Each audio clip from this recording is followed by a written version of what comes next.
작가 톨스토이의 일생 일대기. 1828년 8월 28일 러시아 툴라주의 야스나야 폴야나 저택에서 한 아이가 태어났습니다. 레프 니콜라 예비치 톨스토이. 그는 훗날 인류 문학사의 길이 남을 거장이 되지만 그의 유년 시절은 상실과 고독으로 점철되어 있었습니다. 톨스토이는 귀족 가문의 넷째 아들로 태어났습니다. 하지만 그가 2살이 되기도 전에 어머니가 세상을 떠났습니다.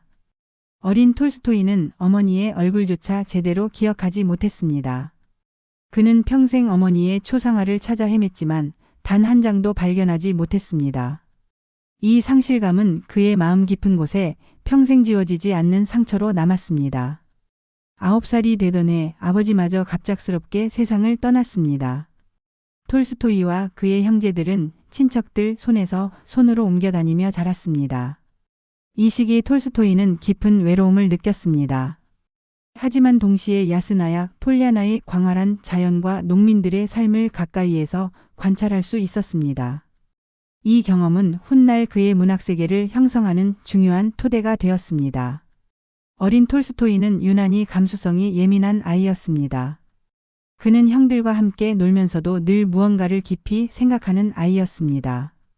특히 형 니콜라이가 들려준 이야기 하나가 그의 마음을 사로잡았습니다. 니콜라이는 숲 어딘가에 녹색 막대기가 묻혀 있고 그 막대기에는 모든 사람을 행복하게 만드는 비밀이 새겨져 있다고 말했습니다. 어린 톨스토이는 이 이야기를 진심으로 믿었고 평생 이 진리를 찾아 헤맸습니다. 10대 시절에 톨스토이는 방황과 혼란 속에 있었습니다. 1844년 16살이 된 그는 카잔 대학교에 입학했습니다. 하지만 대학 생활에 적응하지 못했습니다. 그는 교수들의 강의가 지루하고 형식적이라고 느꼈습니다. 대신 그는 루소의 책을 탐독했습니다. 루소의 자연으로 돌아가라는 사상은 어린 톨스토이의 마음을 뒤흔들어 놓았습니다. 이 시기 톨스토이는 자신의 내면과 치열하게 싸웠습니다.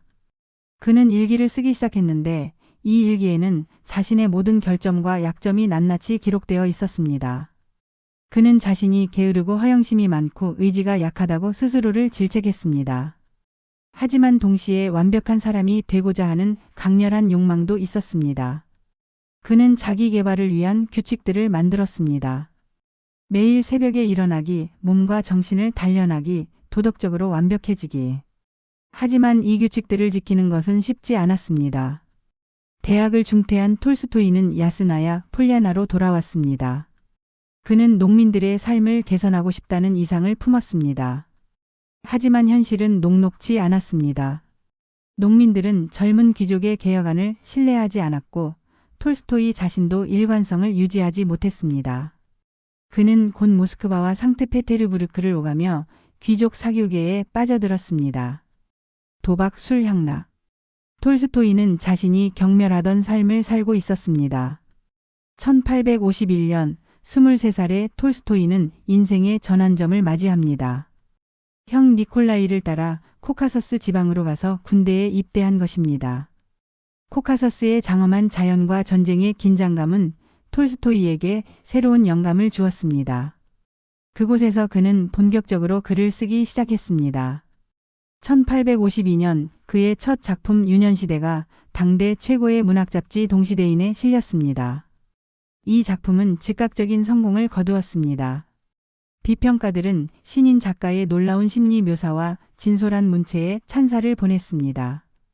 톨스토이는 하루아침에 문단에 주목받는 신인이 되었습니다. 이후 소년시대, 청년시대를 연이어 발표하며 톨스토이의 명성은 더욱 높아졌습니다. 그는 크림 전쟁에 참전하여 세바스토폴 포위전을 직접 경험했고 이를 바탕으로 세바스토폴 이야기를 썼습니다. 이 작품은 전쟁의 참혹함을 있는 그대로 묘사하여 큰 반향을 일으켰습니다. 심지어 황제 알렉산드르 2세도 이 작품을 읽었다고 합니다. 1856년 군에서 제대한 톨스토이는 상트페테르부르크의 문학계 중심에 섰습니다. 투르게네프를 비롯한 당대 최고의 작가들이 그를 환영했습니다. 하지만 톨스토이는 오래지 않아 문단의 분위기에 환멸을 느꼈습니다. 작가들의 자만심과 논쟁, 당파 싸움이 그를 지치게 했습니다. 그는 다시 방황하기 시작했습니다. 1857년과 1860년 톨스토이는 서유럽을 여행했습니다. 프랑스, 스위스, 독일, 영국을 두루 여행하며 서구 문명을 관찰했습니다. 하지만 그가 본 것은 환멸이었습니다. 파리에서 그는 단두대 처형을 목격했는데 이 경험은 그에게 큰 충격을 주었습니다. 서구의 이른바 진보와 문명이란 것이 결국 폭력과 위선 위에 세워진 것은 아닌가 하는 의문이 들었습니다. 러시아로 돌아온 톨스토이는 새로운 사명을 발견했습니다. 농민 아이들을 위한 학교를 세운 것입니다. 그는 야스나야 폴랴나의 학교를 열고 직접 아이들을 가르쳤습니다. 귀족이 농민의 자녀를 가르친다는 것은 당시로서는 매우 파격적인 일이었습니다. 톨스토이는 체벌을 거부하고 아이들의 자발성을 중시하는 혁신적인 교육 방법을 시도했습니다. 1862년 34살의 톨스토이는 인생의 또 다른 전환점을 맞이합니다. 소피아 안드레예브나 베르스와 결혼한 것입니다. 소피아는 당시 18살의 젊은 여성이었습니다. 그녀는 의사의 딸로 교육을 잘 받았고 지적이며 활기찬 성격을 가졌습니다. 톨스토이는 그녀에게 자신의 모든 과거를 솔직하게 고백했습니다. 심지어 자신의 일기까지 보여주었습니다. 이것은 젊은 신부에게 큰 충격이었지만 두 사람은 사랑으로 결혼했습니다. 결혼 초기는 행복했습니다. 야스나야 폴랴나에서의 생활은 평화로웠습니다. 소피아는 헌신적인 아내이자 조력자였습니다. 그녀는 남편의 원고를 깨끗하게 정서했고 집안일을 돌보았으며 아이들을 돌보았습니다. 톨스토이는 이 안정된 가정생활 속에서 창작에 몰두할 수 있었습니다. 1863년부터 톨스토이는 한 편의 거대한 작품에 몰두하기 시작했습니다. 그것은 바로 전쟁과 평화였습니다. 이 작품은 나폴레옹의 러시아 침공을 배경으로 러시아 귀족 사회의 삶을 그린 대서사시였습니다. 톨스토이는 이 작품을 위해 엄청난 양의 자료를 연구했습니다. 전쟁 기록 회고록, 편지들을 읽었고 실제 전쟁터를 방문하기도 했습니다. 그는 매일 아침 서재에 들어가 집필에 몰두했습니다. 소피아는 남편이 쓴 원고를 밤마다 정서했습니다. 때로는 같은 장면을 7번, 8번씩 다시 썼습니다. 톨스토이는 완벽을 추구했습니다. 그는 인물들이 실제로 살아 숨쉬기를 원했습니다. 1869년 6년간의 작업 끝에 전쟁과 평화가 완성되었습니다. 이 작품은 즉시 러시아 문학사의 기념비적 작품으로 인정받았습니다. 톨스토이는 나폴레옹 전쟁이라는 거대한 역사적 사건 속에서 개인들의 삶, 사랑, 고뇌를 생생하게 그려냈습니다. 피에르 안드레이 나타샤. 이 인물들은 실제 사람처럼 독자들의 마음에 살아 숨쉬었습니다. 하지만 톨스토이는 여기서 멈추지 않았습니다. 1873년 그는 또 다른 대작에 착수했습니다. 안나 카레니나였습니다. 이 작품은 간통한 여인의 비극적 운명을 다룬 이야기였지만 그 안에는 19세기 러시아 사회의 모든 모순과 갈등이 담겨 있었습니다. 톨스토이는 안나라는 인물을 창조하면서 깊은 고뇌에 빠졌습니다. 그는 안나를 단순히 도덕적으로 비난할 수 없었습니다. 그녀는 사랑을 추구했을 뿐이고 위선적인 사회가 그녀를 파멸로 몰아넣었습니다. 동시에 레빈이라는 인물을 통해 톨스토이는 자신의 내면을 투영했습니다. 레빈은 삶의 의미를 찾아 방황하는 인물입니다. 1877년 안나 카레니나가 완성되었습니다. 이 작품 역시 즉각적인 성공을 거두었습니다. 도스토옙스키는 이 작품을 완벽한 예술작품이라고 극찬했습니다. 톨스토이는 이제 러시아뿐만 아니라 전 세계적으로 인정받는 대작가가 되었습니다. 1870년대 말 톨스토이는 성공의 절정에 있었습니다. 그는 부유했고 명성이 높았으며 행복한 가정을 가지고 있었습니다. 13명의 자녀가 있었고 광대한 영지를 소유하고 있었습니다. 세상 사람들이 부러워할 만한 모든 것을 가지고 있었습니다. 그런데 바로 이 순간 톨스토이는 깊은 영적 위기에 빠졌습니다. 50세를 바라보는 나이에 그는 갑자기 삶의 의미에 대해 근본적인 질문을 던지기 시작했습니다. 나는 왜 사는가? 이 모든 성공과 부가 무슨 의미가 있는가? 어차피 죽을 텐데 내 삶에 무슨 의미가 있단 말인가? 이 질문들은 톨스토이를 괴롭혔습니다. 그는 자살을 생각할 정도로 절망했습니다. 그는 총을 숨기고 목을 맬 수 있는 밧줄을 치워버렸습니다. 성공한 작가, 행복한 가장이 왜 이런 고통을 겪었을까요? 톨스토이는 답을 찾기 위해 철학자들과 과학자들의 책을 읽었습니다. 하지만 그들은 만족스러운 답을 주지 못했습니다. 그러다가 그는 농민들에게서 답을 발견했습니다. 가난하고 배우지 못한 농민들은 삶의 의미를 의심하지 않고 살아갔습니다.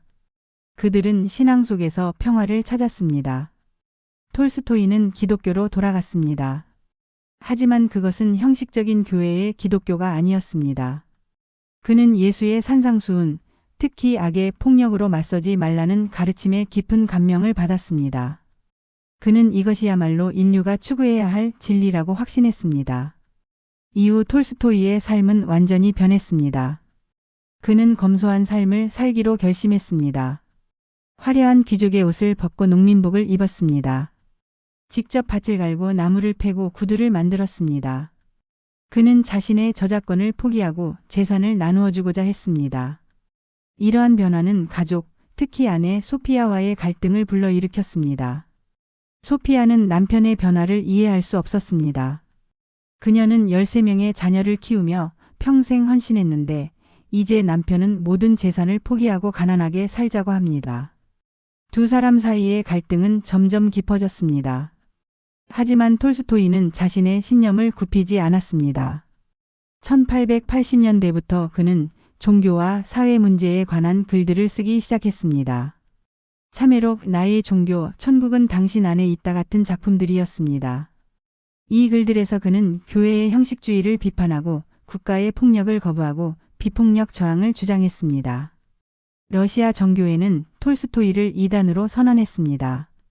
1901년 그는 공식적으로 파문되었습니다. 하지만 이것은 오히려 톨스토이의 명성을 더욱 높였습니다. 전 세계에서 사람들이 그를 찾아왔습니다. 야스나야 폴야나는 순례지가 되었습니다. 이 시기에도 톨스토이는 위대한 문학 작품들을 창조했습니다. 이반 일리치의 죽음은 죽음을 앞둔 한 관리의 내면을 섬세하게 그린 중편 소설입니다. 크로이체르 소나타는 결혼과 성에 대한 급진적인 견해로 논란을 일으켰습니다. 그리고 부활은 한 귀족이 자신이 파멸시킨 여인을 구원하기 위해 자신의 모든 것을 버리는 이야기입니다. 톨스토이의 사상은 러시아를 넘어 전 세계에 영향을 미쳤습니다. 인도의 마하트마 간디는 톨스토이의 비폭력 사상에 깊은 영향을 받았습니다. 두 사람은 편지를 주고받았고 간디는 톨스토이를 자신의 정신적 스승으로 여겼습니다. 미국의 마틴 루터 킹도 톨스토이의 영향을 받았습니다. 1910년 82세의 톨스토이는 더 이상 야스나야 폴야나의 삶을 견딜 수 없었습니다. 아내와의 갈등은 극에 달했고 자신의 신념과 현실 사이의 괴리가 그를 괴롭혔습니다. 10월 28일 새벽 그는 비밀리에 집을 떠났습니다. 딸 알렉산드라와 주치의만이 그와 동행했습니다. 그는 어디로 가려고 했을까요? 그 자신도 정확히 알지 못했습니다. 어쩌면 수도원에 들어가려 했을지도 아니면 그저 자유롭게 방랑하며 살고 싶었을지도 모릅니다. 하지만 그의 늙은 몸은 오래 버티지 못했습니다. 기차 여행 중 톨스토이는 폐렴에 걸렸습니다. 그는 작은 시골역인 아스타포보역에서 내려 역장의 집에 머물게 되었습니다. 소식을 들은 소피아와 가족들이 달려왔고 전 세계의 기자들이 몰려들었습니다. 작은 시골역은 온 세상의 주목을 받았습니다. 11월 7일 새벽 톨스토이는 마지막 말을 남겼습니다. 진리를 나는 진리를 많이 사랑한다. 그리고 그는 조용히 숨을 거두었습니다. 세상에서 가장 위대한 작가 중 한 명이 작은 시골 역장의 집에서 가족과 낯선 사람들에 둘러싸여 세상을 떠난 것입니다. 톨스토이의 삶은 우리에게 무엇을 가르쳐 줄까요? 그의 삶은 끊임없는 탐구와 변화의 여정이었습니다. 그는 성공했지만 거기서 멈추지 않았습니다. 그는 명성과 부를 얻었지만 그것들이 진정한 행복을 주지 못한다는 것을 깨달았습니다. 톨스토이는 우리에게 진정성의 중요성을 가르쳐 줍니다. 그는 평생 자기 자신과 정직하게 대면했습니다. 자신의 약점과 모순을 인정하고 더 나은 사람이 되기 위해 노력했습니다.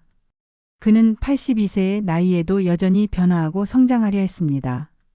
그는 또한 물질적 성공이 삶의 전부가 아니라는 것을 보여줍니다. 그는 세상이 부러워할 만한 모든 것을 가졌지만 진정한 의미는 더 깊은 곳에 있다는 것을 발견했습니다. 그것은 타인에 대한 사랑, 정의에 대한 추구, 진리에 대한 헌신이었습니다. 톨스토이의 비폭력 사상은 오늘날에도 여전히 유효합니다. 그는 폭력으로는 진정한 변화를 이룰 수 없다고 믿었습니다. 오직 사랑과 이해만이 세상을 바꿀 수 있다고 믿었습니다. 이 믿음은 간디와 킹 목사를 통해 실천되었고 실제로 세상을 변화시켰습니다. 톨스토이는 또한 예술의 힘을 보여줍니다. 그의 소설들은 단순히 오락거리가 아니었습니다. 그것들은 인간 존재의 깊은 진실을 탐구하는 도구였습니다. 전쟁과 평화 안나 카레니나 이반 일리치의 죽음. 이 작품들은 우리에게 인간이란 무엇인지 어떻게 살아야 하는지를 묻습니다. 그의 삶은 또한 관계의 복잡성을 보여줍니다. 톨스토이와 소피아의 관계는 사랑과 갈등이 공존하는 복잡한 관계였습니다. 완벽한 관계는 없습니다. 모든 관계에는 이해와 오해, 조화와 갈등이 함께 존재합니다. 중요한 것은 이러한 복잡성을 인정하고 받아들이는 것입니다.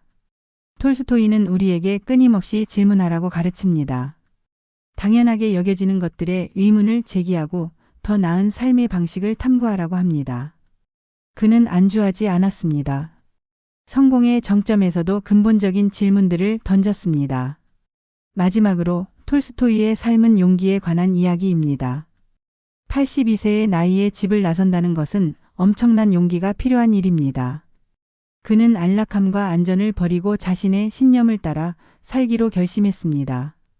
비록 그 여정의 끝이 비극적이었지만 그것은 그의 진정성을 보여주는 마지막 행동이었습니다.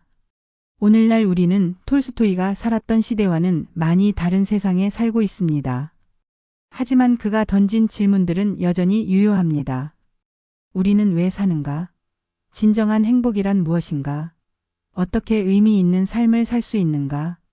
타인과 어떻게 관계를 맺어야 하는가? 정의로운 사회란 무엇인가? 톨스토이는 완벽한 답을 제시하지 않았습니다. 오히려 그는 평생 답을 찾아 헤맸습니다. 그리고 그것이 바로 그의 위대함입니다.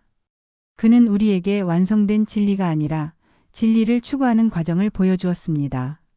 아스타포보역의 작은 집에서 숨을 거둘 때 톨스토이는 진리를 찾았을까요? 우리는 알 수 없습니다. 하지만 분명한 것은 그가 평생 진리를 향해 걸어갔다는 것입니다. 그리고 그 여정 자체가 하나의 위대한 진리였습니다.